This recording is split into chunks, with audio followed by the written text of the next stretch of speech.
Evening folks, Thursday evening at the workshop, and I've got Josh's Schecter bass here for a setup, and pretty looking thing, nice looking thing with Schecter active pickups and 5 strings. So we've got a low, huge B string, huge flappy B string there, look at that beauty. All in fairly good nick.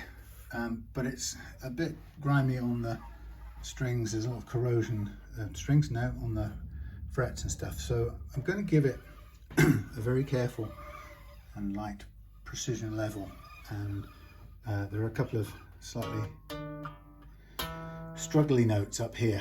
Now I've very slightly reduced the action, and I've also replaced a couple of missing grub screws, or a missing grub screw from here, so that's excuse me, that's kind of where I want to keep it. So it's really going to be a precision level, get it as good as it can be, make sure the intonation is right, new strings, and also I'm a little concerned, slightly concerned about well, concerned is not the word. I notice that the neck positioning here is quite a lot near the edge, so we've also got a gap down here, which is surprisingly, what is accommodating to a blade. So it's a 6-screw fitting, so I don't know how easy it's going to be to make a movement, but we can see if we can to get it on track a little bit more. Now I know Josh has been gigging with this, or is gigging with this, and so he's been used to it, so I guess whatever's happened in terms of the misalignment here, I guess he's learned to live with it. But it would be nice if I could just reposition that. But as I say, a 6-screw neck is a slightly different affair. But what I'll probably end up doing is, this is about the Omen Extreme 5 Diamond Series. Yeah, so what I'll probably end up doing is slacking the strings quite a bit before attempting to just slightly reposition them. So there you go, there's the battery compartment, 9-volt Duracell in there, 6 ferruled screws. We've got a neck here with some interesting hits, hit something at some point, as you can see there. Crafted in Indonesia. Yeah, so it's give it all a really nice clean up and check over. I've played it as much as I can play bass, and everything's feeling good. It's all working as I think it should, which is good. So I think the first thing I do want to do is, let's just concentrate first of all. I've done the adjustments in action, so I'll tell you what I've got at the moment. I think I've rubbed the heights. Let me just go, while you're looking at that beautiful picture, let me pull out my notes. Let's see if I took a note of the actions. Josh, oh I did, yeah. So we had, I've got both sets. What am I talking about? So we've got 0.8 of a mil, approximately, between 0.8 and 0.9 of a mil height over the first fret on all of them, and I tested those with a tuner, and most of them play true, except the D. The D is a combination of, I guess, I don't know, the tension, the strings under. That one was showing a fraction sharp when I was fretting it right there, but all the other strings were true. So I don't really want to do is make any overall adjustments to the first fret height on this. If I was going to do it, I'd probably do it from below, believe it or not. When you've got a factory set, I don't have a file that is custom made or perfectly made to this diameter of this low octave B here. We haven't got a B on here, have we? We've got G, D, A, E, and B. So it's in line with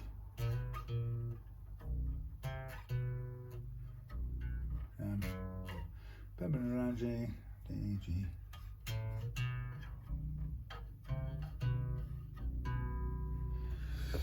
Anyway, yeah, so that's 0.8. We've got last fret action was originally on here, was 2 mils, 225, 2, 225 and 3.3. I think this was covering up some rattle up here or some fret slap here. So I've taken that down from 3.3 to 225, 210, 2, 190, 180. So we've gone a tiny bit down, probably the biggest amount down on the low B.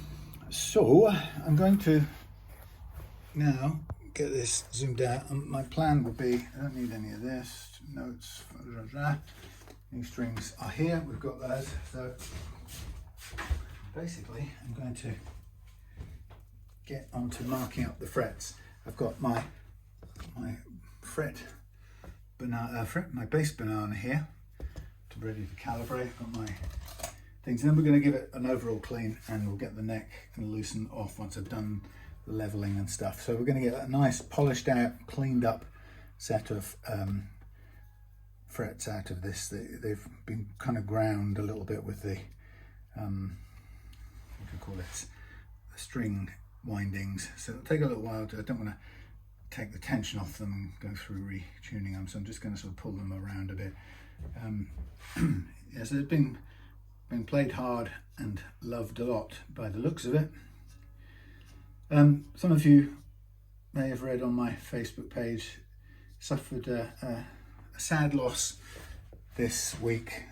I got an email yesterday, I think it was only yesterday, from the sister of a long-time customer and friend of Reloved Guitars, and somebody who you may have seen me refer to as JT, John T, and his Facebook name when he commented on things was Vanya Dumi or Duemi. I can't remember what that stood for or signified, but anyway. Yeah, and JT was a customer who came, I can't even remember where he found me from. I guess it must have been, you know, from a YouTube video, and contacted me and came down. It was one of those people who,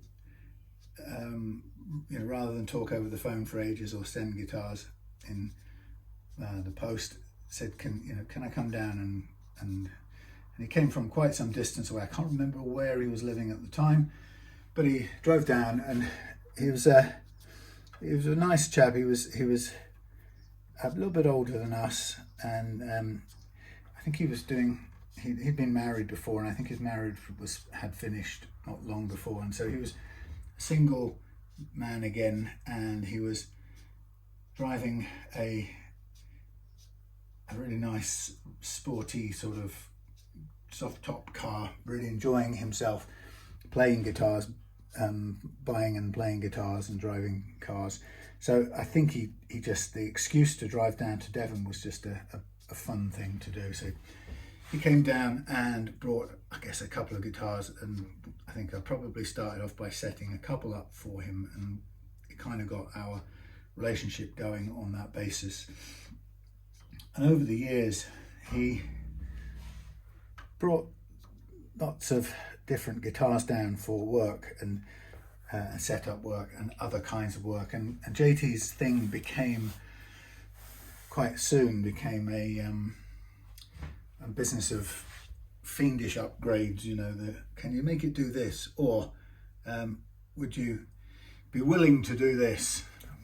So he would do things like he asked me, would I? He brought me an FMT, Fender FMT Telecaster with, you know, a standard Telecaster, or two humbuckers I think it was, but a hard-tailed Telecaster, so not standard but hard-tailed Tele. And his thing was he couldn't have a guitar without a tremolo on it. So the first question is, would I route and install a route for and install a tremolo which I think when I remember when he first asked me that, I remember it terrified me, the prospect of doing that. So I think I was very honest, and I said, look, I've never done this before on this kind of guitar. Plus, I think I said that, you know, viewers are going to crucify me when they see this, because they'll say, you know, how dare you do this to such a beautiful guitar? It's not meant to, you know, all that kind of stuff. And he said, look, it's my guitar. I totally get it. I totally believe you can do this. I've seen what you do. You know, you've shown me what you're capable of. And so he was great like that. He had very often had more faith in me than I did. And in doing so, he kind of would push me gently to go past stuff I was familiar with. And one time he sent me I can't remember what guitar it was even now, but he said, can you make and fit me a series of lightning bolts on this particular guitar? And I thought, what, make it out of mother of pearl? It was like, I've never made shapes like that before out of mother of pearl or out of anything. And he said, you can do it. So I handmade all these little zigzags, little lightning bolts, getting smaller and smaller, and then I Dremel routed the shape for each of them and fitted them for him. And I just, how the hell I did that, I will never know, but I did. Anyway, so that was the kind of thing that he would challenge me to do, which was really fantastic. And so we kind of off and on, I did that kind of work for him for, you know, many years, 4 or 5 years more, if that. And just a couple of years ago, Claire and I, he used to come down, by the way, and spend the whole day sometimes, and we would end up doing stuff in the shed. It was during those days, and Morris would be. He loved to see Morris, and we'd kind of be out there in the shed, and Morris would come and help.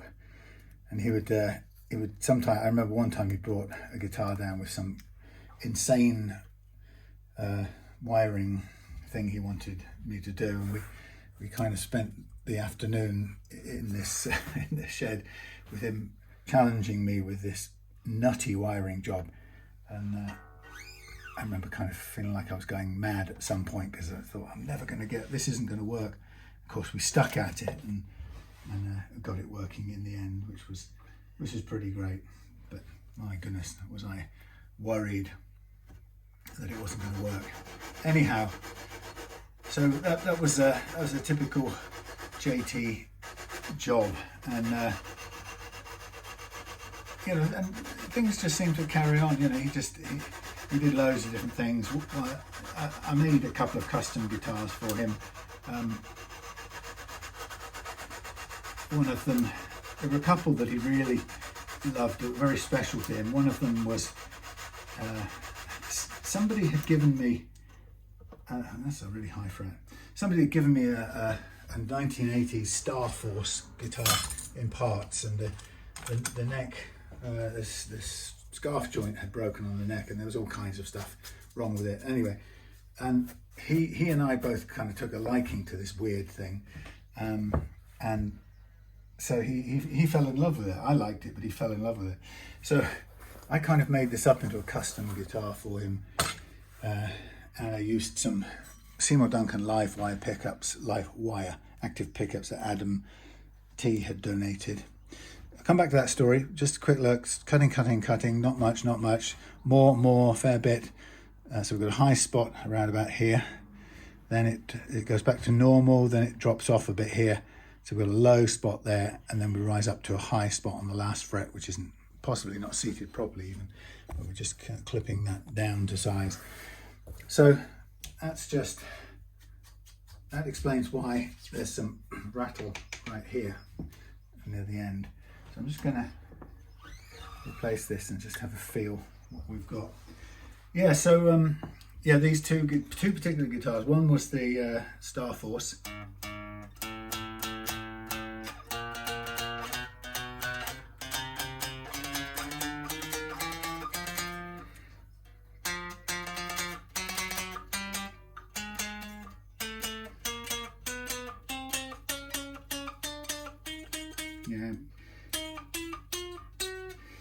So this last fret is definitely getting in the way of, if it's high, it's marginally ill-fitted, if that's what's causing it, but we're better off just taking that one down with the banana than banging it around. That's my particular view. We can take care of the other frets around it at the same time. Yeah, so I made these two particular guitars, the Star Force, to his personal liking, and then the other one that he really loved was he wanted a the Star Force. No, it had a tremolo too. I was going to say, was it the only one without a tremolo? But no, sure enough, it had a tremolo. But the other one that he really loved, what I did for him, was a made in Korea Strat. So it was an off-white, battered white, made in Korea Squire Strat body, and a neck from possibly from the same place. But it, completely sort of redone, refretted, upcycled the neck, and made it into a 2 pickup guitar with a boost circuit on it. That one's really high. And anyway, yeah, so the boost was a real challenge. He wanted a boost. I remember he wanted a boost that would come on so he could boost the split coil.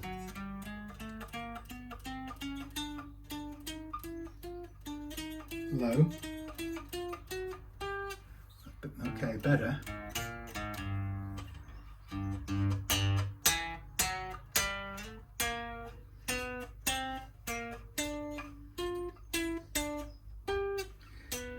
I'll do a little bit more at this end, because there is a dip here and a high spot, and the two things together are combining to make that a little problematic. Yeah, so anyway, so those, that was the kind of stuff I did for him, and he occasionally would bring down a couple of his top guitars, which he sort of sunk some money into, a couple of 2 or 3 fantastic custom shop Fender Strats, and God, they were lovely instruments, and they were my sort of first go at listening to Fender Fat 50s pickups. They were beautiful to play and listen to. It was just pure Strat, and yeah, it's a real high fret there. Let's give you a look. Let's show you how high. So we've got a slight low spot here at these, and then these are high as well, the last two, but certainly the very final one. So the combination of this slight low spot here and this very high spot here is what's causing this slight choking of notes up here. So hopefully that's giving them a bit of a kicking. Yeah, so anyway, John was, he'd come down and he'd show me these, and I'd get a chance to have a little play, and then he'd leave me with whatever task or weird task on some other guitar, and then he'd go off take his custom shops home, and I'd get on with the weird and wonderful modifications that he'd set for me. I'm just gonna need a slightly longer thing to spread the strings, and a bit more of a push, and this isn't quite wide enough. Anyway, that kind of went on for a good few years like that. Now I didn't hear from him a lot, but we talked quite often on WhatsApp and things like that.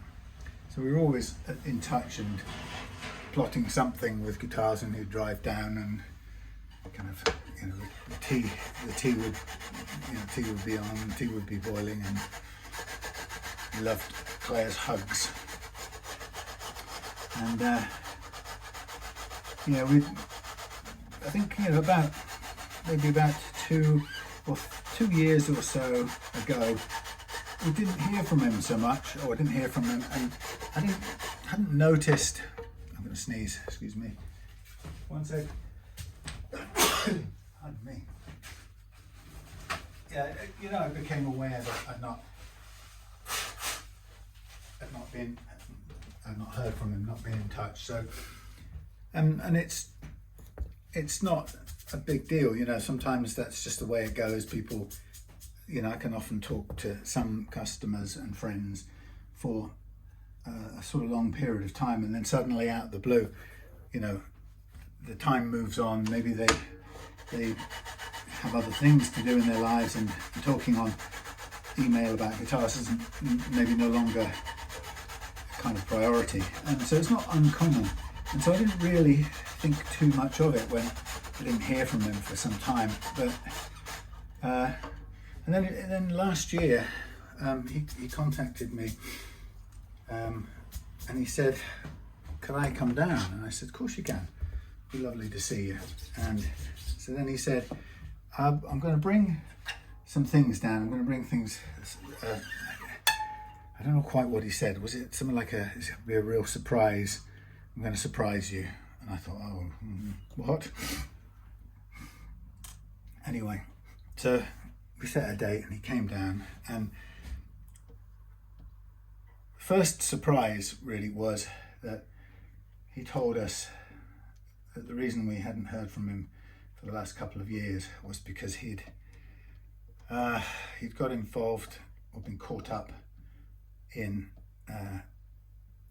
what he called a cryptocurrency scam, and he lost everything: his house, his cars, his, you know, all his possessions, all his bank accounts and money, you know, his savings, the lot.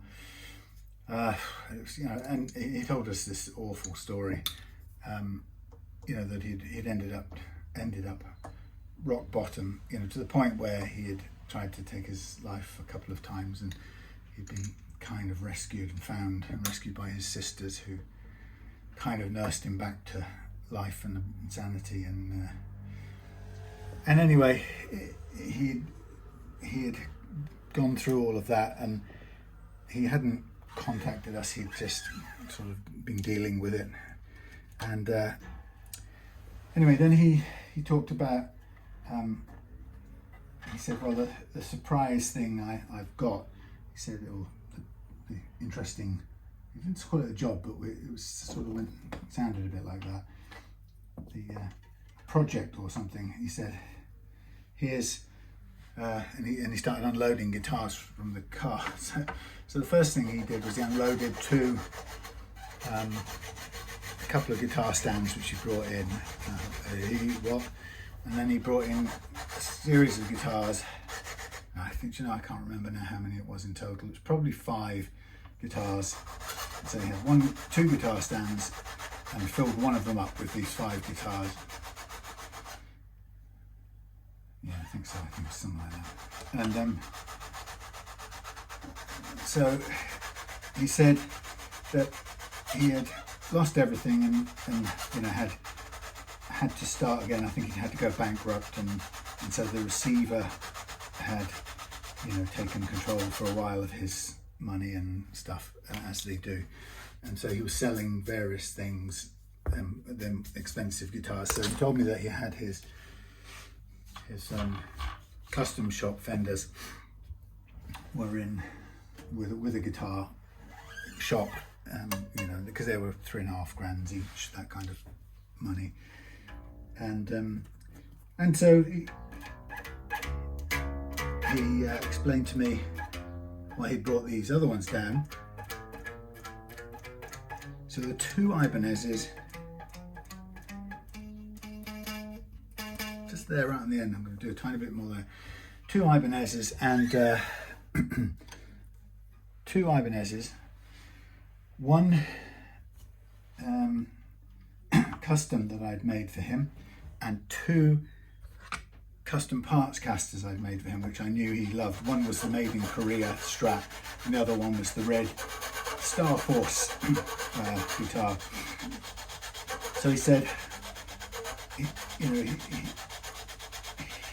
didn't, the people who were selling his, or looking after him, or selling his custom shop Strats, didn't really deal, or wouldn't deal with the Ibanez's because they didn't have that much value in them. So he said, you know, they're yours, you can have them. I only want 2 guitars. He said, I want to keep 2 guitars with me, and that's my favorite made in Korea Strat and my Star Force. And So he said, you can keep the Ibanez's and the custom one I made for him, which was called a JT6, and it was made with, I made it like a telly shape, and I made it out of pitch pine church pew ends, so it was really quite an astonishingly heavy, solid Telecaster type of guitar. But it had a great Duesenberg Les Trem on it, and it had a really good a pair of Seymour Duncan pickups that I knew he really liked. So yeah, so I said, look, I can, I'll sell those, I'll list those Ibanez's for you, and sell them and give you the money for them, no problem. He said, no, I don't want to be dealing with that stuff. I've moved on from that now. It's not my priority, and what I prefer is you kept them and played with them or sold them or whatever you prefer to do, have them. And he said, I really just want the two favourite ones back. So that's what happened. I kept for the time being, kept the two Ibanez's and the JT6 custom telly style thing, and then the next, I think that was around about, I don't know, maybe November or something, or December, and I was just, Claire and I were both just really happy that he was back on his feet. And not long after that, I set about redoing the two guitars he wanted, and the reason they needed redoing is because during the years that he'd been going through this difficult stuff, they'd been, I guess, stored in a cold, damp garage or something like that. They weren't in great shape, and so I said, and oh yeah, the neck joint had come apart again. The scarf joint had come apart again on the Star Force one, and so I did that one first. I stripped down that joint, I repaired it, and then I completely refinished the neck and redid everything, put new nut on it, changed it around a bit. And that one I got back to him before Christmas, so he'd have a guitar that he could play in what was going to be his new place, because he worked really hard to get back into a position where he could buy a part, or take out a mortgage and get a part ownership. I don't know quite how he did it, but he got shared ownership percentage on a house or a flat. So he had to, he was very enthusiastic to get to his new place and sort of start again. And so I got that one done, that first one, the Star Force one, done up to him, so that he'd have a favourite guitar to play, and it was an absolute honour for me to be able to do that. And I kept one Ibanez, sold one to the legendary Dave Bing, who was here last night learning parts caster making in the workshop with me. Anyway, so he bought one of those off me, or part exchanged with something that I wanted, and JT got his red Star Force back, upgraded and refreshed and renewed, and then straight after that I got stuck into doing the made in Korea white Strat, which I upgraded with a new version of the boost circuit, and checked out everything and made sure everything worked. Yeah, and got that up to him as well. And the truth is, I didn't hear from him after that. I think I checked with him that the first one got there, and I think we talked a couple of times after that, but we didn't really mention it. We talked on WhatsApp after that. We didn't really mention those guitars in any detail. I was more, finding out how he was getting on with his new place and stuff like that. And then that was, I guess, I sent that made in Korea one up to him in February, and I didn't hear anything. And I guess he was busy with this new house and stuff. But I was kind of occasionally think about him, and I think I probably said occasional, hey, how's it going, and didn't hear anything back, and that was okay, left it at that. And anyway, this week I got that email from his sister who said she'd found the box and tracked down that these guitars had come from Relove Guitars and this bloke called Sam, and she found an email address, and she said, she basically said, my brother's passed away suddenly. I found these guitars, and could you tell me anything about them? And of course, she didn't know that, we had a sort of friendship as well as being customer and supplier. So I kind of let her know that, and had got into a little communication with her back and forth. And it turned out that he passed away on his own, which was very sad. I think it was probably early May, and he wasn't found for 2 to 3 weeks, I think it was. And I could tell from her writing, she was heartbroken at the thought of him passing away alone, which is, it's just a very sad thing for any of us to imagine that would happen to us. So I sent our commiserations, and I told her about the guitars, and I said, look, they're not really worth an awful lot. They were worth a ton to him. He loved them, those two particularly. And I just said that, she came back and she said, I would like you to have them. I know he'd want you to have them. And I said, I would be honoured to, because I know how much they meant to both of us, because it was a project that was special to both of us. But I said, if I'm honest, I've got too many guitars as it is, and if I had them back, what I would do is find somebody who could benefit from them, and really put in some effort to find somebody who genuinely would struggle to have a guitar in any other way. So we kind of left it at that.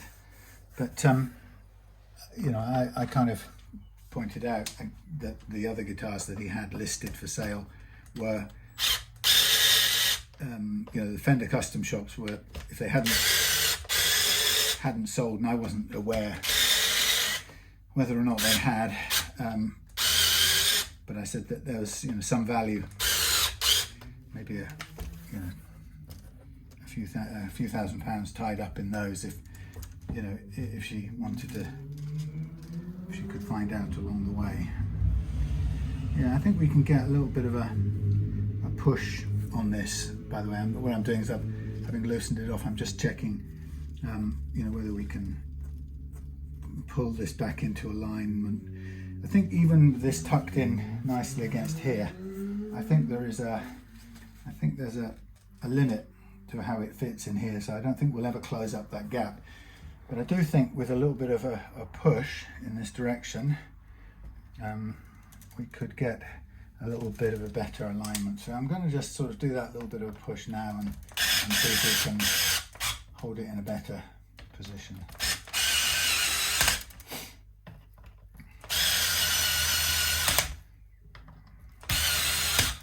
Difficult to know.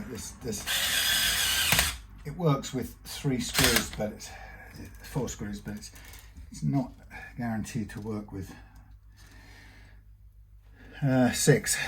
So that looks better balanced. I mean, it's a tight arrangement anyway, but what we don't want really is, since we pull downwards on strings generally, what we don't want is to have these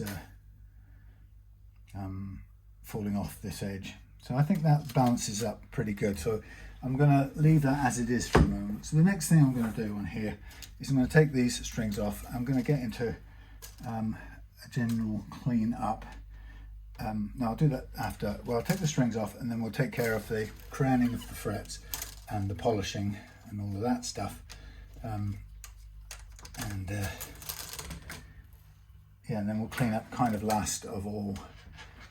So I've got my recordings of the heights of these saddles, because there's every chance that I could tie them down with some tape, but they tend to, once you take things off, strings off, they tend to move around and they tend to realign themselves, and the grub screws quite often, with any vibration or movement of the whole guitar, the grub screws can wind themselves down and you suddenly got a lower action than you set. So we've got a reading of where to go back to, which is fine. Now notice I'd checked the relief on this, and it was had some relief, which I think it probably needs. I wasn't too keen to adjust that for the main reason that there's a lot of movement in that big low D string, and I want to sort of stifle it and take away its movement space. So with these, as you can tell, these are chunky things. They might be worth keeping. A couple of reasons to keep them. You might want to keep them for, I would say sacrificial strings, but it's very rare that I'm going to get another, or it's rare that I'll have another 5-string bass lining up in the short order for a setup. Don't get them very often compared to 4 strings. But it's also potential to keep them as can use them as potentially a nut slot file if you have to make any slot amendments and you don't have a great big chunky thingy file. And you can see it's quite difficult to get them out these scrapes a bit of the string metal, but they are huge beasties, as you can tell. And of course the neck now has assumed a completely different shape from when it's strung. From when it's strung, because it's quite flexible, even though it's chunky. And you take all the loading off, and the whole thing goes elsewhere. So the interesting thing about anybody who new to watching me level frets is that the reason that I like to use this method, one of the many reasons I use this method for leveling frets, is that it's the only method really that allows you to level frets as they are when your guitar is fully strung in playing mode. Obviously, if you level the frets with the strings off, the neck relaxes, and you tend to use a truss rod adjuster to dial it flat before leveling and checking for levelness with your fret rocker.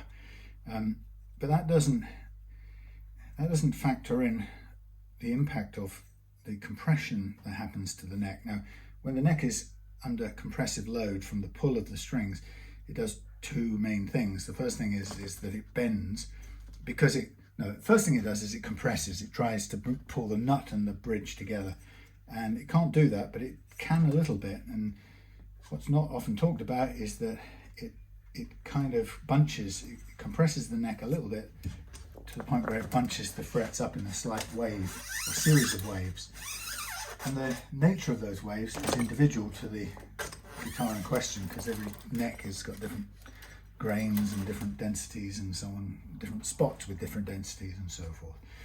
So every neck bunches differently under compression load, and they're only loaded when you've got the strings on. Not even a jig, when you press it to bend it into what mimics the relief curve, that's bending the neck, but it's not compressing it. So you still don't get the series of ups and downs that are unique to this neck when under load. So that's why I level with the strings loaded on and fully tuned to pitch, because that imposes on the neck the longitudinal compression. And I said there were 2 things that it does. The first one is that it compresses the neck end to end longitudinally, which causes the neck wood to bunch in a particular and idiosyncratic way, i.e. unique for each neck. Some necks don't do that so much. For example, it's turning out that roasted maple doesn't. It seems much more stable. It resists much better that longitudinal compression. But anyway, let's say for a neck like this, it compresses longitudinally and results in a slight bunching of the frets, but that bunching of the frets is enough to lift, bunching of the neck is enough to lift the frets into a kind of topography, an up and down landscape, if you like, or topography. Now, these are not going to want to stay placed there, so chunky that they basically want to undo at every opportunity.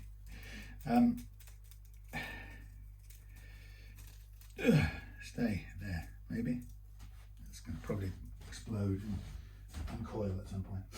Anyway, yeah, so that's the first thing it does. The second thing it does is that when it can't compress anymore, it bends into a relief curve, and that's what we're familiar with. We know the familiar relief curve. It's the neck, the compression of the strings, or the pull of the strings trying to bend the neck into a curve. Actually, it's trying to lift the headstock up, but it ends up causing it to bend. So we've got compression, which gives us a wiggly surface, and we've got a curve when it's loaded with strings. And in order to level frets like that, you have to have a method by which you can accurately level frets while it's in that strung and compressed condition. And that's why the banana method that I use is so uniquely good.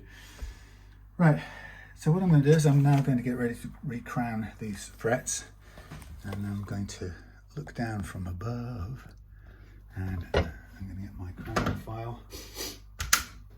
I'm going to mark all the frets up. Now, a question I've got is, do I reduce the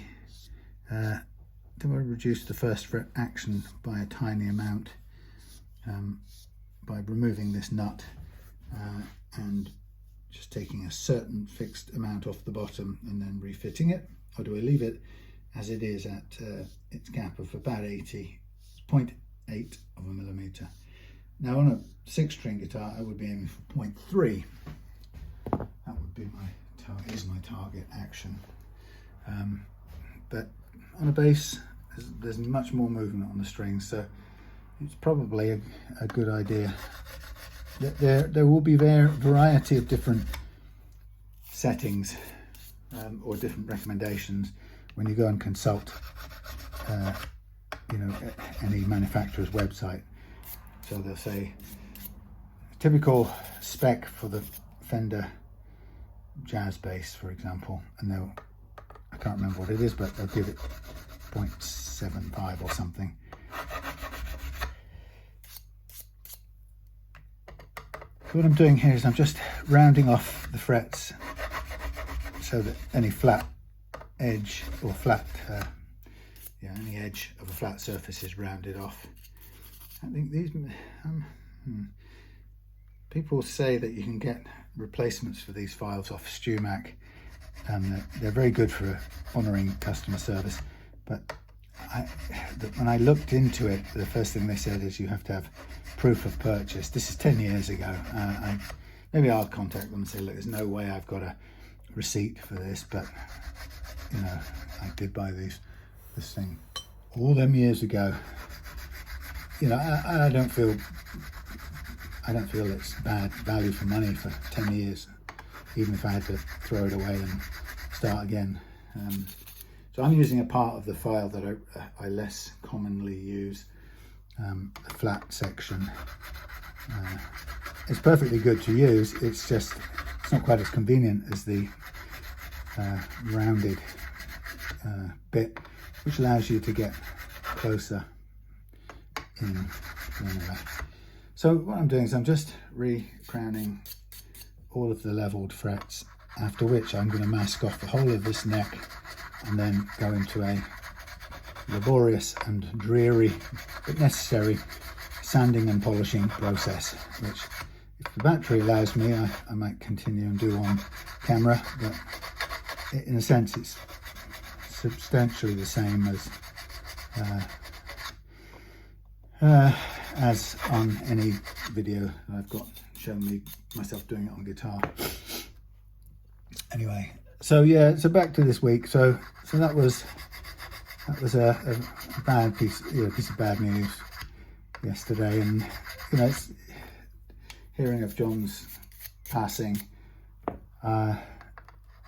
His sister said that because he was found on his own and the delay and notification or whatever, the coroner has to do a report, so they don't have a cause of death yet. And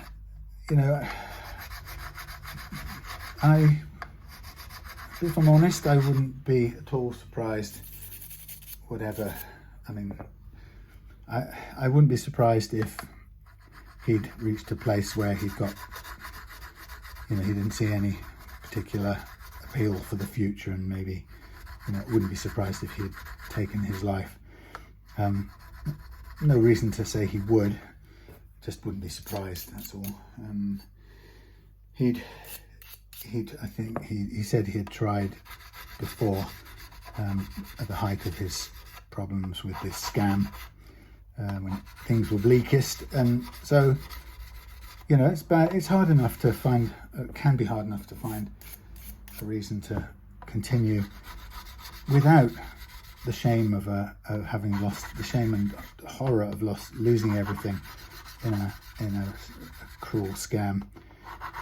Even just being 70 something sometimes these days, I can sense, I'm not quite sure where I'll find the motivation to keep on keeping on beyond a certain point in my life. I mean, I think it gets tired. You get tired, and it can be uncomfortable as you get older, and you kind of think, well, what am I keeping it all together for? It can be.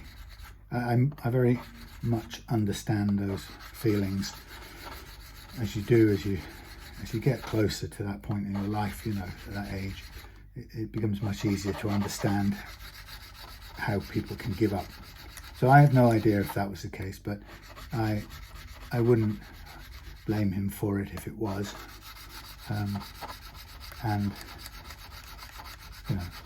however it came about, I hope I know he's at a kind of peace now. But yeah, so I suppose it's always difficult when you find out about somebody passing away, and it makes many of us at a certain age think of our mortality.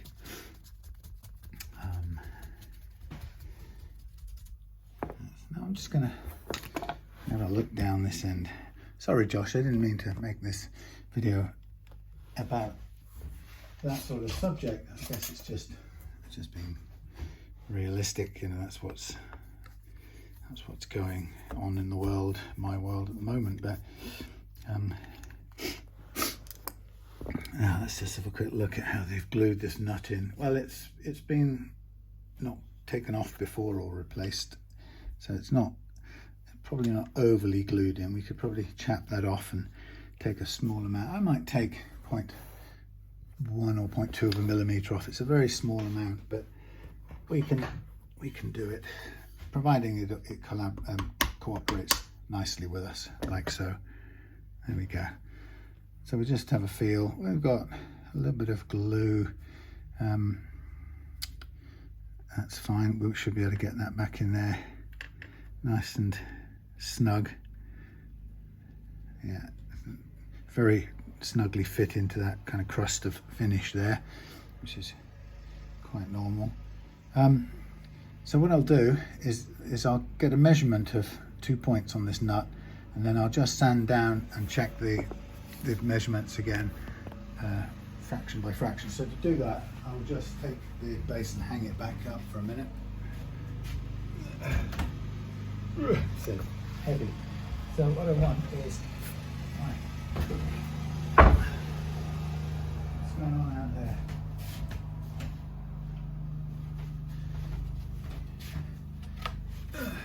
Get me board, and I'll get my measuring thing. Yeah, so anyway, yes, so there goes, There goes a friend and customer.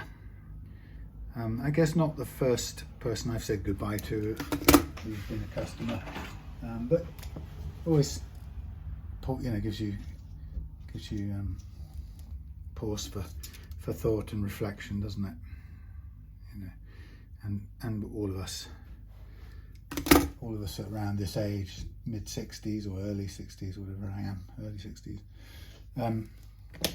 You know, all of us start to take notice of things like that, because we're not a million miles away ourselves, whether we like it or not. So look, we've got 682 on that side, and we've got 662 on that side. And the first thing I'm going to do is I'm just going to take a bit of this grime off the front face. So we've got a flat, nice flat front face. And this is a tusk nut, black tusk, so that's good.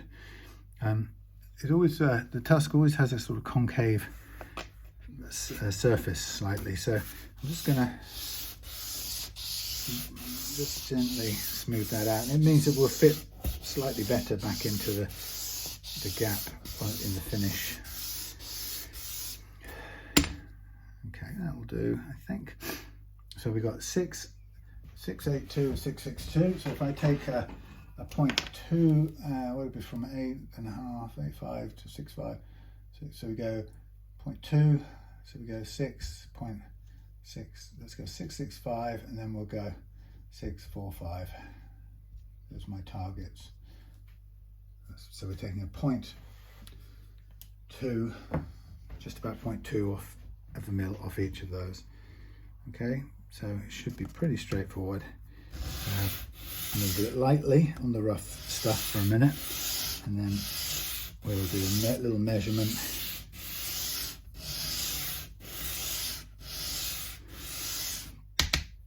So we'll measure from in the same spots. So we've now got 6. It's come up the same. Gosh darn it! All right, 655. So, and we're going 675. So we're coming down a little bit. So that's good. We want to do it nice and slow. We don't want much to come off here. 665 and 645. 668 and 645. So I think that will do me just fine. That was the smallest amount of adjustment, 0.2 of a mil. That will just make that small adjustment to our first fret action. With a hope, it won't make any difference to all of the strings except the D, which I'm hoping it will just make that a little bit better in tune, or a little bit more intonated, into proper, slightly better intonation when fretting right there. So we would gently pop that back on there, and put a dab of glue under there. So that's a nice way to do it without having to work away at the slots, which, like I say, don't have anything the size, correct size for the big ones. So yeah, life goes on, and you know, I've got a couple of guitars at home. That one I made for JT, you know, personally, and another one I modified for him, and I've got those, and they are my memento of the stuff we did together in guitar tweaking, the world of guitar tweaking, which was, you know, which is a nice way to interact with people. I've always enjoyed it. Okay, so just fitting all of that back in there, nice and flush. Pressing it down, we should seat beautifully well. Yeah, so be it. And you know, I'm aware that, you know, that could be me any day. You know, and people who cared about me would be having the same sort of slightly dazed conversation, reflection, going, He was always there doing guitars, and I can't imagine the world without him doing guitars. And of course the world was without me doing guitars, and before him will be again, and all of us, you know. So it's humblifying in a proper sort of way. And you know, when we think about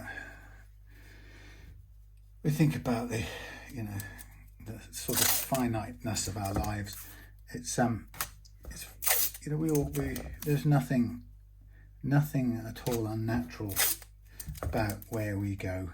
You know, we all come to the end, and it's the most natural thing for all of us, that we all of us who have lived will also come to that point where we stop living. And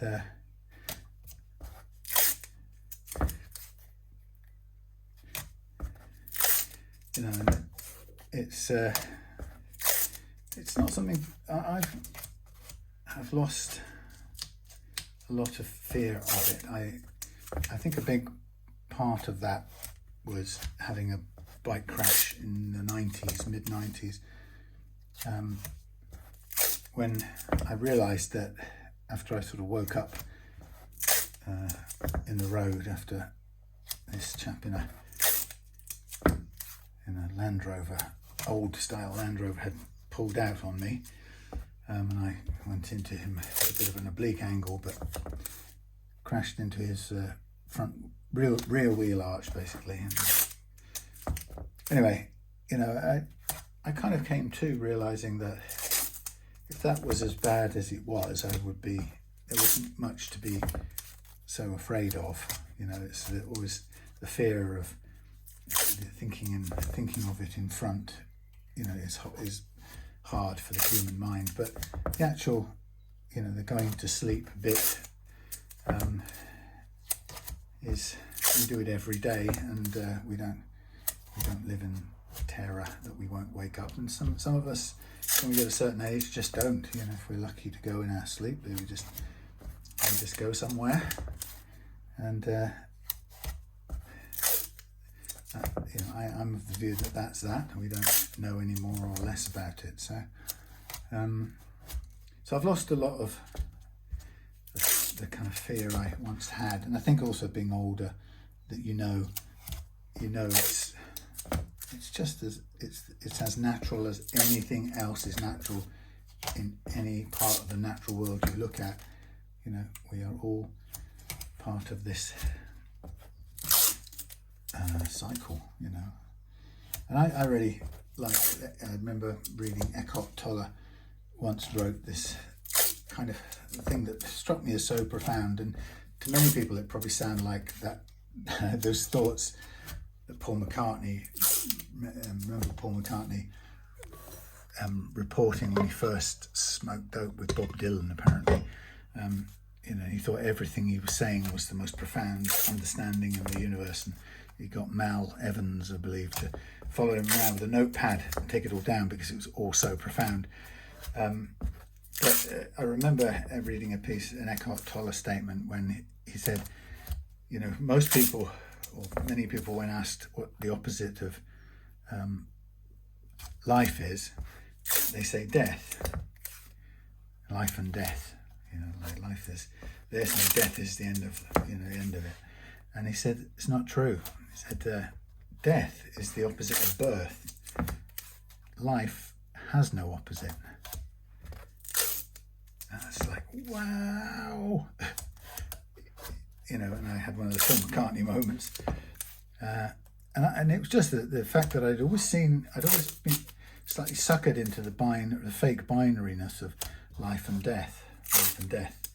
And I realised it's only when he wrote that down, or I read that or heard it, that it made me question the falseness of this fake binary, or this inappropriate binary pair that I'd carried around. Life and death, life and death, life, opposite of life, death.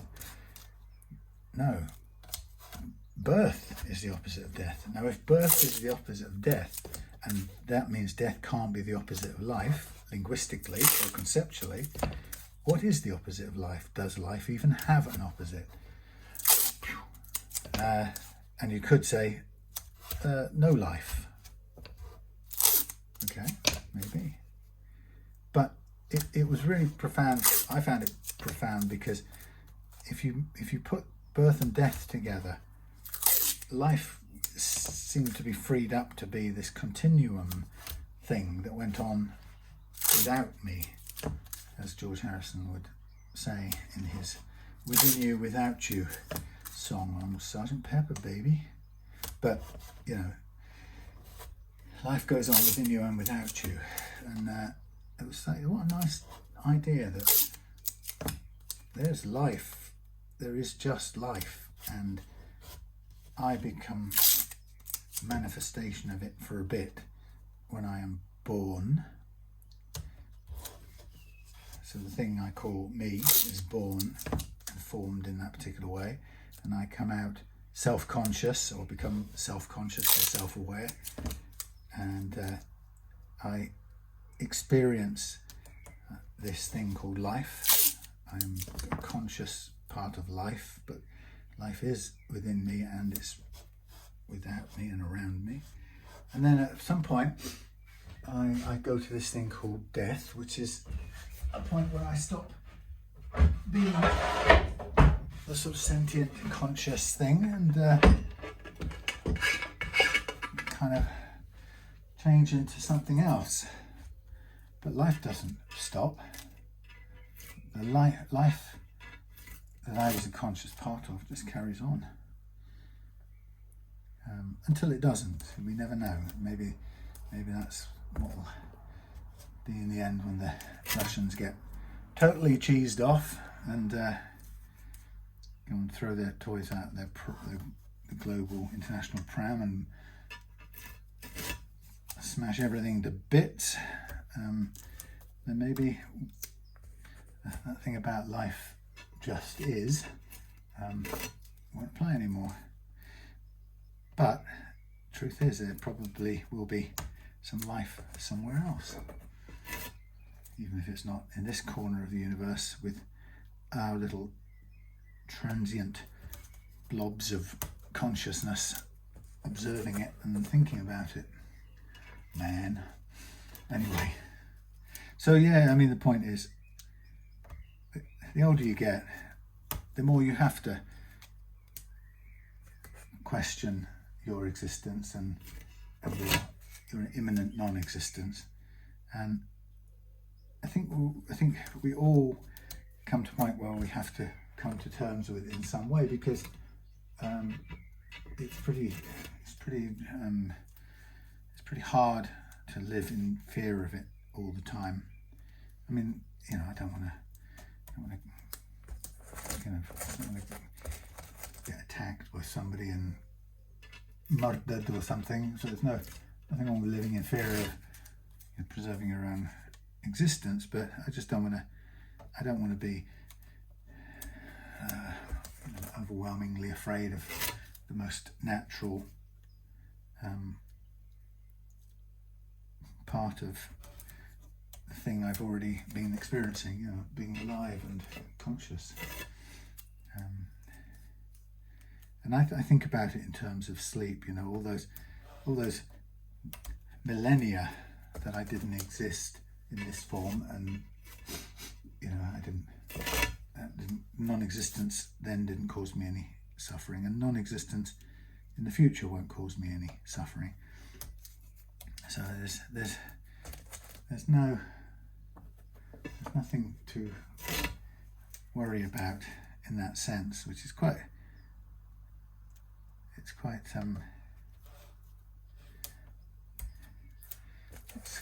a profoundly odd thought, you know, that we don't need to worry about non-existence, because we've already done it for millennia. For the whole of history, human history, cosmic history, we've non-existed, and it wasn't so bad. When I wasn't alive back in 1066, do you remember? Yeah, that 1066 that I wasn't alive in, I was waiting to be born. It wasn't so bad, was it? Of course it wasn't. So look, you can see here that I have now masked off this enormous long neck, the giraffe of all guitars. And what I'm going to do is I'm just going to cover up the edges here, and then I will maybe go off camera and do the sanding, polishing and sanding business. Sanding and polishing, I should say. It's just boring, and then I'll come back on when I'm ready to, when I've cleaned up and I'm ready to put some oil on the fretboard and put some new strings on. So this tape really is just to protect the finish in case I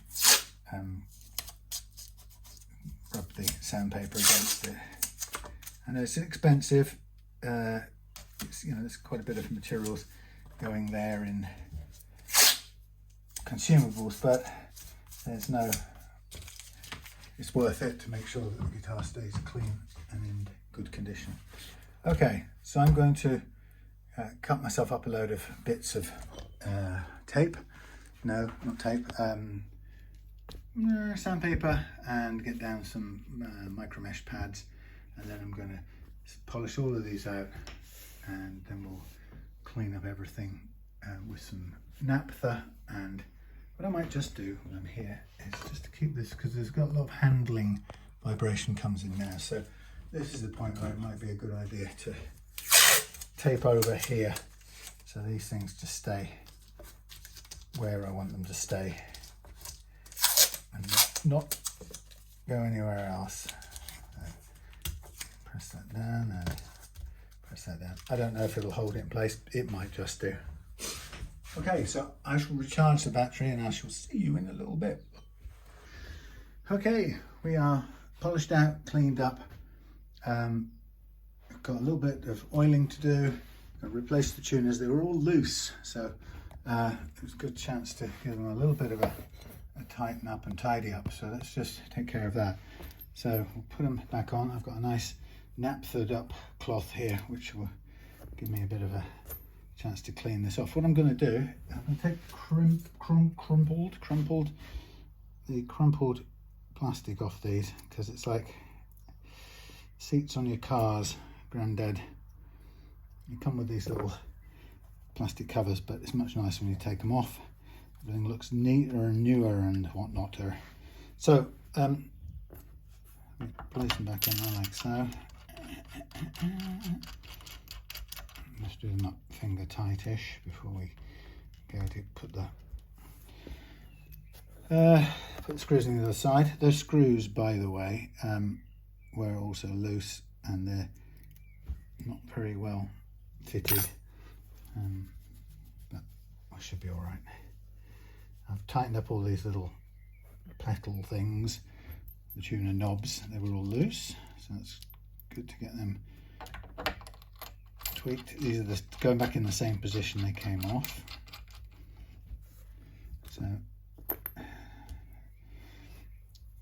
So yeah, and then I'll oil the fingerboard, which I've cleaned up with some naphtha as well. Re-oil that, and then we'll put on our new strings and set and check intonation, etc. So once we've taken off that plastic cover, we get a very nice brand new looking Schecter. As always, these tuners are, the screw holes in the tuners are done in such a way that you can't actually get access to them with any normal screwdriver. It's really bizarre the way they do it. I just don't know why. So you can't quite reach in alongside the body of the tuner. The only way you get in would be with a microscopically thin screwdriver, which probably wouldn't be able to turn the screw hard enough to get it to bite well enough. So it's a weird one, but it's always the same on all kinds of locking tuners that I fit to various guitars. Damn, There it goes. At least it's in sight. I can see it. All right.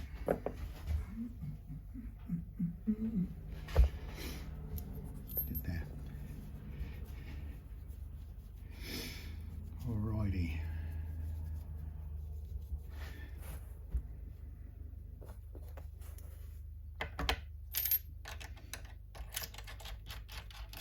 Always worth checking your tuners for tightness over time. As the wood shrinks very slightly, they always come undone a little bit. So what I mean is there's not enough room to get into there cleanly. So I'm going to have to go in and do it as best I can.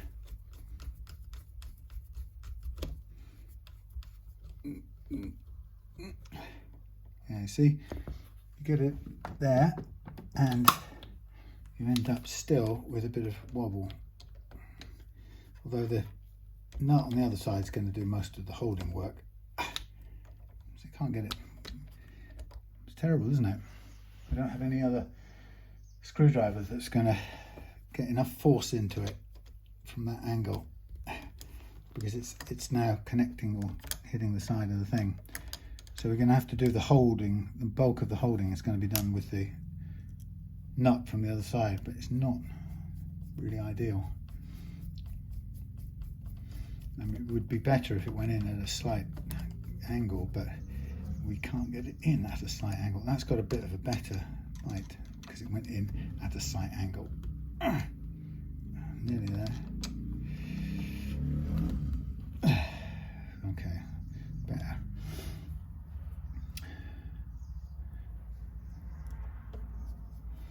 Let's try and keep it at that angle. So, coming up in Reloved Guitars, I've got tons of things to do. They're all sort of firing in, which has been sort of convenient because we've had this wedding to prepare for that was last weekend, and Claire wasn't particularly well, and we've been sort of taking care of that and the wedding, and it just seems like there's been a lot in our kind of on our radars and stuff. So it's almost been a smart, clever, cosmic thing that I haven't had as much work in this last couple of weeks, as much, you know, standard day by day workshop work in this last couple of weeks as previously or as normally. So it sort of works out better that way. Although not great for cash flow, but actually probably was better suited for what we were, you know, working with, dealing with. So, but that's there's about 8 or 10 jobs kind of lining up at the moment, which is fine, and I'll get sort of cracking into them this week. So we've got this one to do, and then the next one we've got Adam's Ion Strat coming up. I've got a couple more things, tweaks to do to Nick's custom mini Strat before that gets lined up to go to America,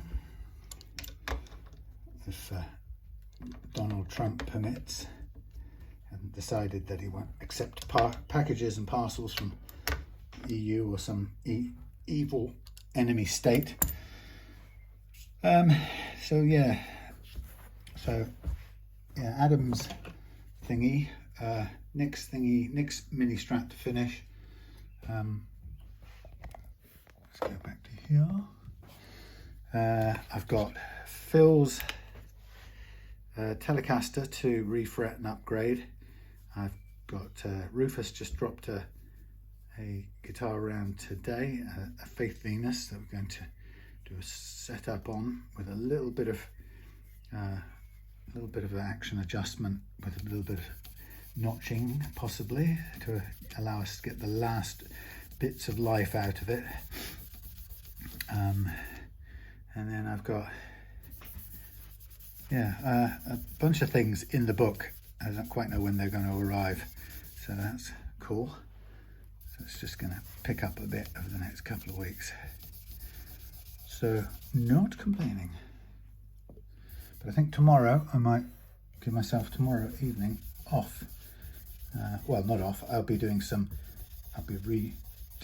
a scratch plate. I think I might replace Nick's mini scratch plate. I just edited it in one place and it's just not quite good enough for my likings, so I may just reproduce it, and it's not the end of the world. I'll just make up a new design tomorrow on transparencies using the original, mapping it over the original, and then making some adjustments to fit the curves of the guitar a little bit better.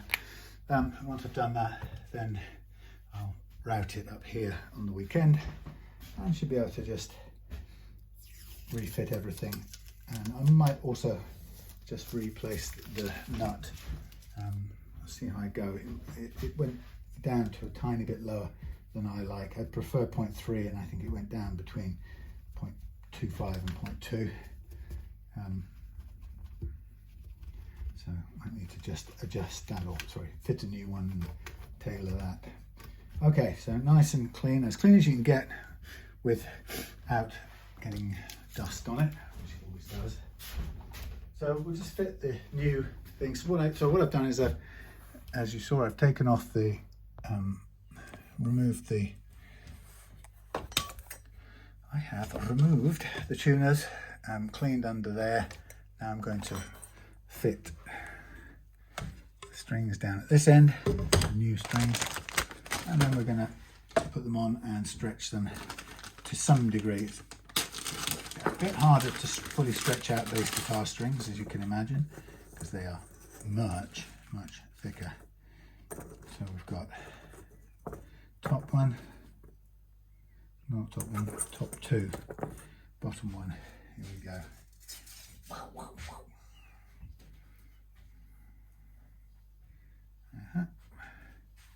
So bend a little curve into this so it comes up.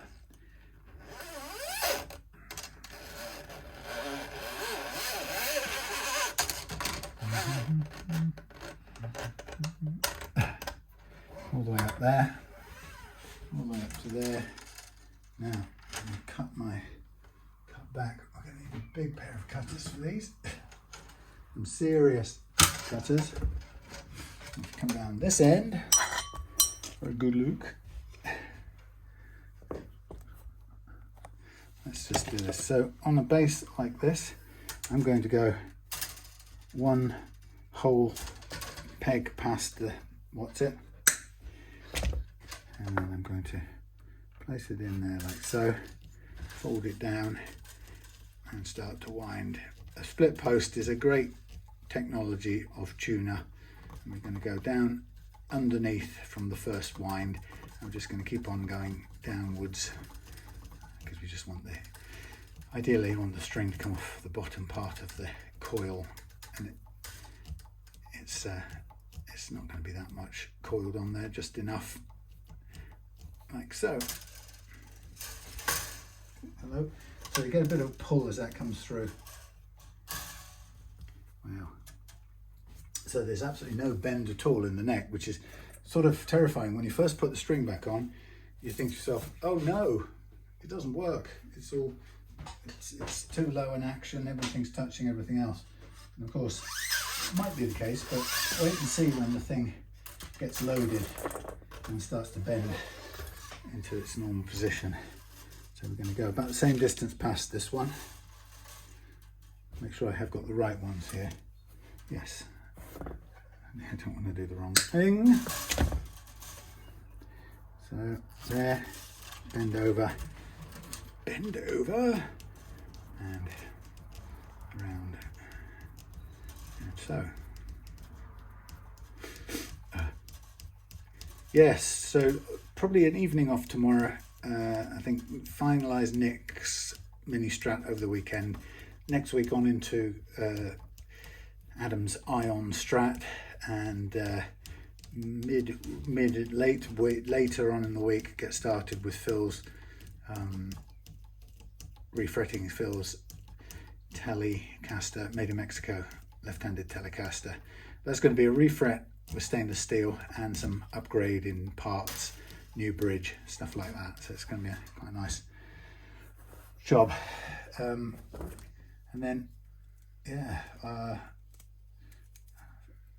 a few other things. I've got an old school friend, Steve Gregory, good old schoolmate of mine. We used to play in a terrible band together as teenage kids. He's coming over from Germany, and I think driving down and bringing his Gretsch in for a checkup and a setup. And hopefully we get to spend a bit of time, maybe go for a beer somewhere local nearby, show him a bit of the town. That will be great.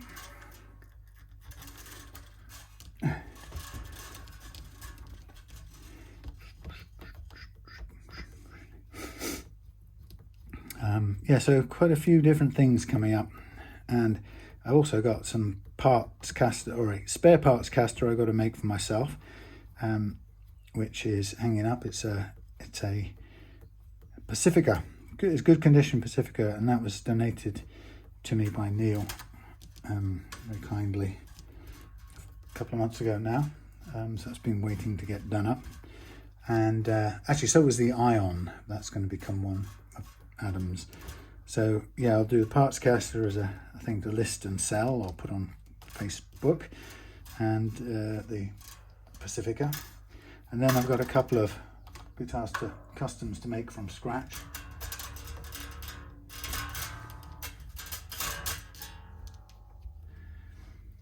Yeah, lots to be doing.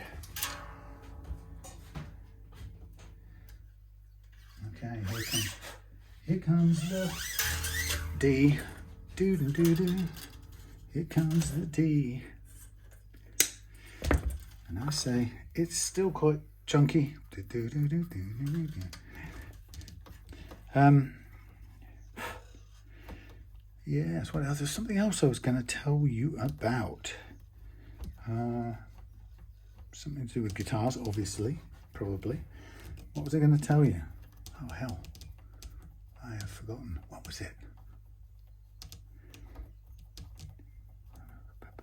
What was it going to making a custom one? I've got a headless one I can make. I've got a Wengi neck blank to make one. I've got a roasted ash neck and a sapele one-piece body to make something out of.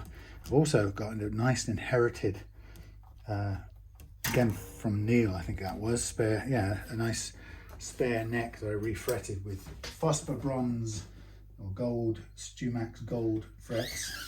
So that's a beautiful looking neck, feels lovely, so I'm ready to put that onto something. So that's probably going to go with the sapele body. So quite a few things to make. And yeah, I had a nice session yesterday with Dave, who was my compulsive rally buyer, and he wanted me to kind of take him through or walk him through how to make a parts caster. So it was great. He came out yesterday and we spent basically split it up into 3 sessions. And the first session yesterday, we made sure the neck and the body worked together, and the bridge. So we got the basic geometry of the whole thing together, and then by the end of the evening, once we'd got all of that established and the bridge position worked out, then we went into making, yeah, that's better positioning, that's much better actually.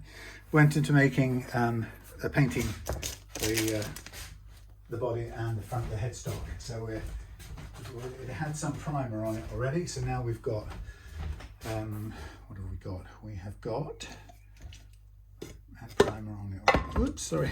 Now we've got some light Pelham blue, so we're going to get a bit more of that, and hopefully I'll get that finished over the next week. And then when Dave comes over for another session, we're going to then concentrate on loading the guitar up with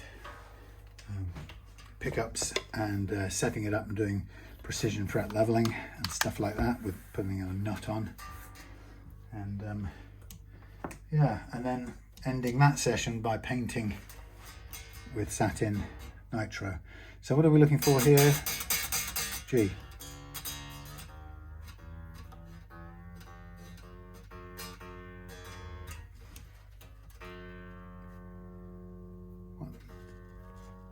What note are you making?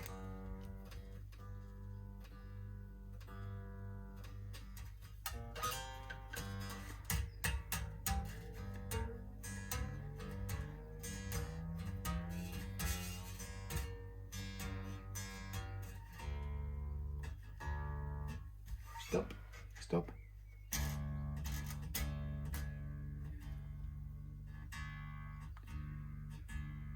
D, A and E,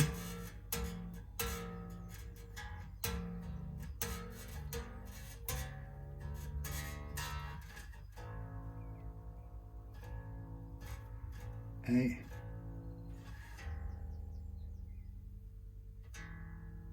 E. Now we've got to make this B come out, which is pretty tough.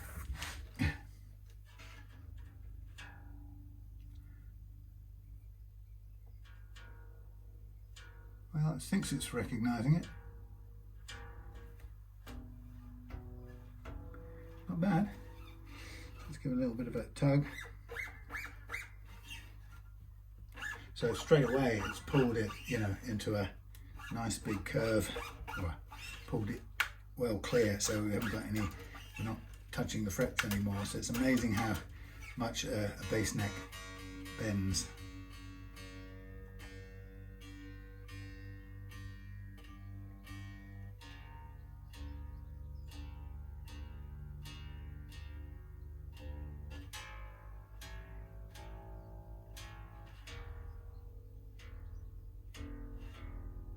There we go.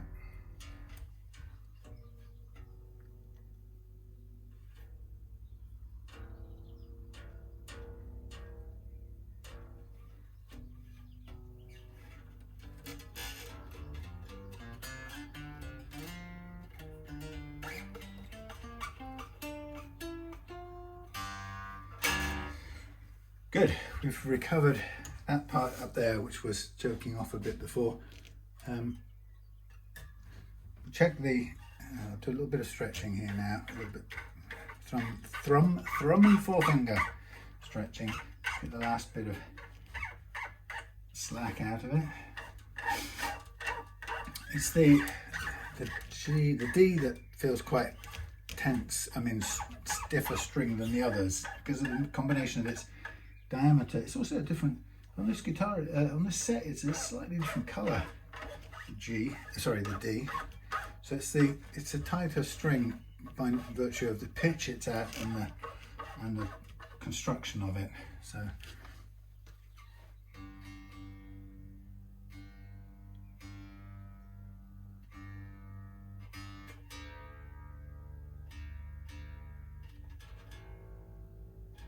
that's good, that's on tune, in tune.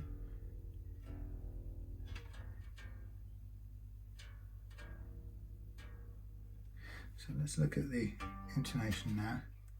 Shush everything.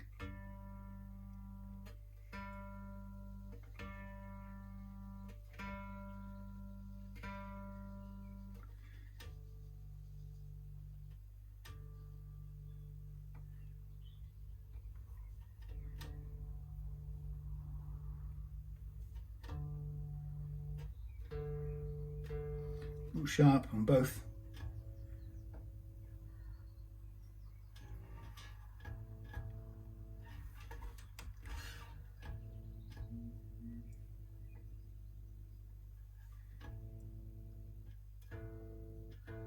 Sharp on the A.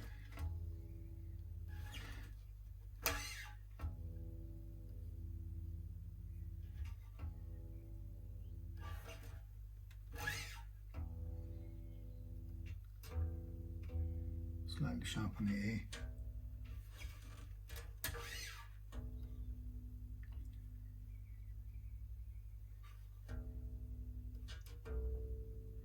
So everything's a little bit sharp.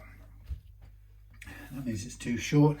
So what we'll do is we'll slack everything off and we'll find a good fit driver for this particular brand of, okay, that's good.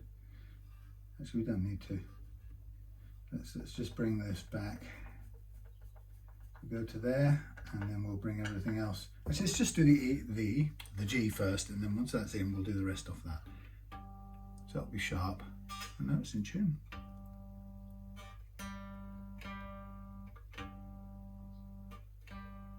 There you go.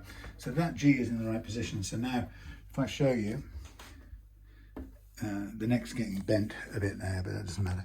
So the G has come back, all right, and so the rest have got to come back from that to extend a little bit, so that they're all a bit longer string, and therefore the note is a little bit flatter than it was. So we just do it the normal way, like so. And what we'll do is we'll just manually check the D.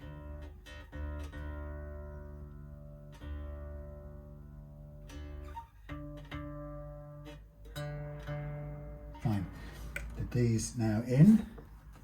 So that's a good nearly 2 millimeters. And then we're going to do the same for this one, same amount of distance, about right there. This one, which will probably need to be a bit more if that's the case. Let's try it. A bit of that, bit of that, bit of this. So the longest of all is going to be the low, ultra low B. Again, we go for get our tuner there.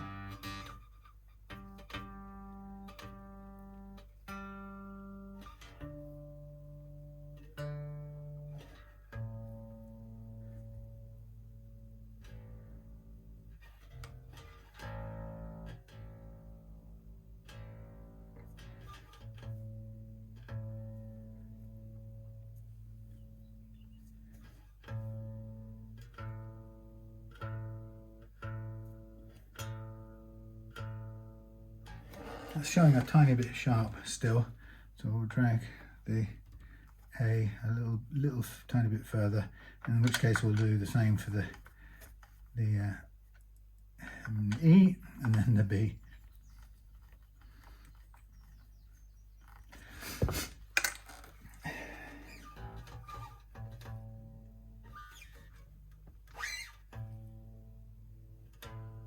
Yeah.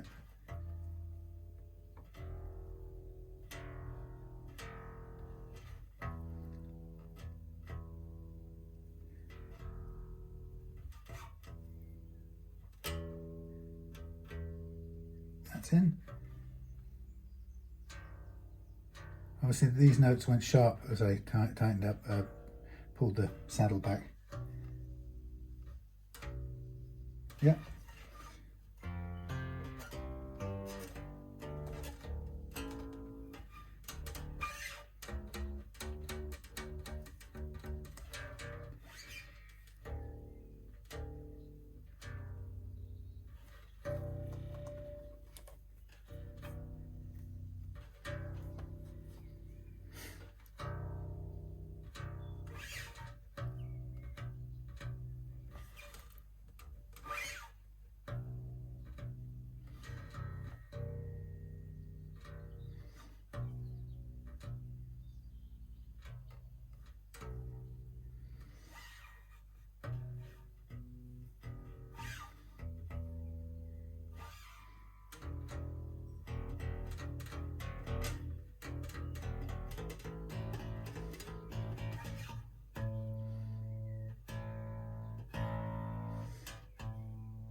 hard to register on this tuner that B.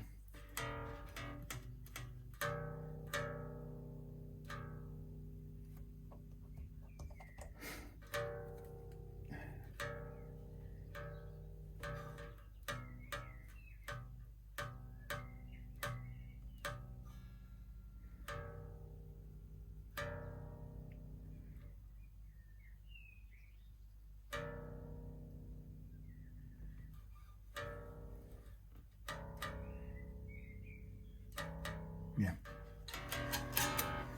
Phew, right, all that done. Lovely, lovely. So, sorry, not very informative last bit of chat there, non-chat, but there we have it, all our strings on, intonated. So intonation really came back a little bit more than you had it. We've got the positioning now nicely balanced down the middle for both the low and the high strings. Nut taken down a little bit, so we dropped the action down to about 0.6 over the saddle on all of them. Cleaned up, everything nice.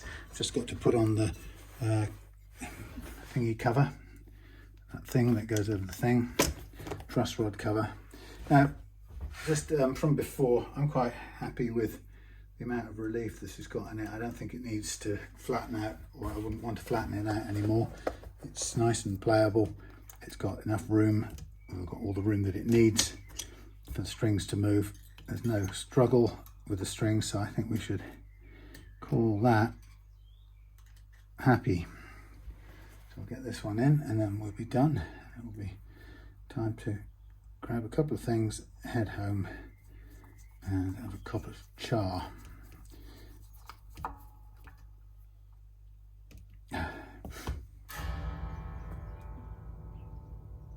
Wow, the sustain is amazing. It's like the piano at the end of the Beatles' Day in the Life.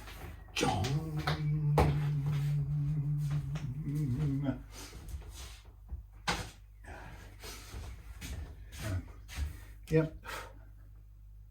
Lovely, lovely, lovely. Everything done. Oops, you can't see. I'm looking at the wrong thing. So, yep. Quick fly through. Beautiful Schecter Diamond Series Omen Extreme 5. So many names. Tightened, tightened, tightened, tightened, tightened. Tightened on the back there. These nuts tightened. Nice minimum amount of string around the post. Not too much, not too little. Slightly lowered action there. Lowered action at this end. Slight problem over here. Leveled out. Everything else good. All leveled, polished out. Fingerboard cleaned. Fingerboard oiled. Fingerboard oiled. I'll put one of these clean cloths in with it so I can wipe it once more as it goes home. When it goes home. The action set. A missing grub screw replaced with a spare from the supplies, and so everything happy and nice and intonated. So thank you for watching my scrappy video. Thanks Josh for bringing the guitar over, and we'll see you soon folks for another one.